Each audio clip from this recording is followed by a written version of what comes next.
Hello guys, welcome to today's short topics video. This subscriber has asked me to explain what's amorphous and crystalline solids, so we'll get right into it. To know the differences between an amorphous and crystalline solids, first you have to know what is a solid. Okay, a solid always has a definite mass, shape and volume. The intermolecular distances are very short, meaning the distances between particles are very short, they are very close to each other. The forces between the particles, the intermolecular forces, are very strong, so they basically stick to each other.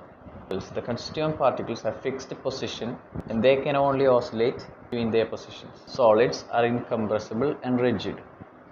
Now this begs the question, how is the particles arranged?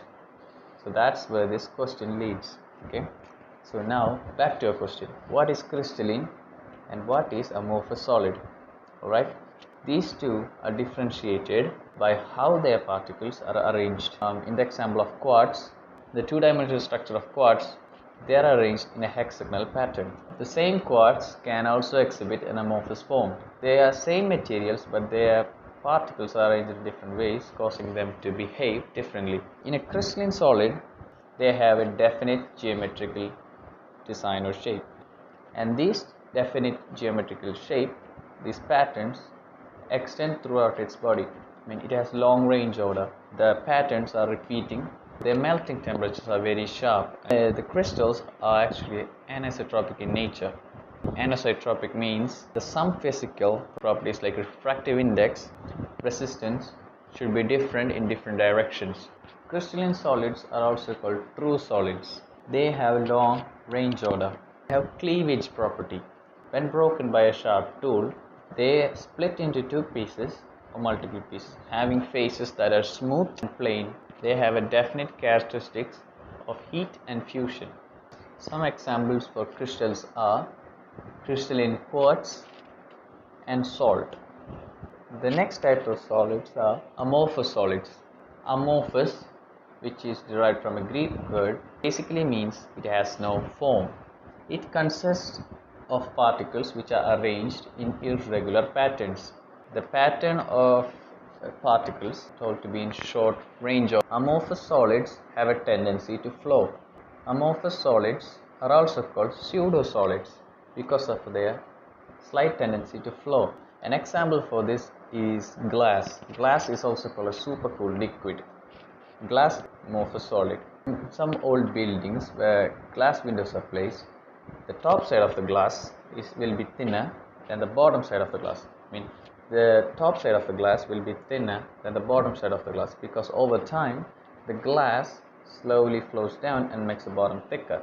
Amorphous solids can be molded and blown into different shapes. They have no definite melting point, meaning they'll gradually soften when heated and then melt. It doesn't happen sharply. Some of amorphous solids have a property that the amorphous solids can be made into crystalline solids by cooling them slowly. Quartz crystals have a dual state. They can also exist in amorphous form and as well as crystalline form. Amorphous solids are isotropic in nature, meaning the physical properties such as refractive index and resistance are same throughout different directions. Some properties of amorphous solids are glass, amorphous silicon, and their applications are amorphous silicon is used in photovoltaic cells to create electricity from sunlight, and glass is glass. So this is a simple differentiation. For the property, when we differentiate about shape, amorphous solids does not have regular shape. They are irregular shaped. In crystalline structures, crystals have definite characteristic shape. Melting point. Crystals have sharp melting point. Amorphous solids will gradually soften over a range of temperature. Cleavage property. When cut with a sharp tool, crystalline solids will be split in two with their surfaces being smooth and plain.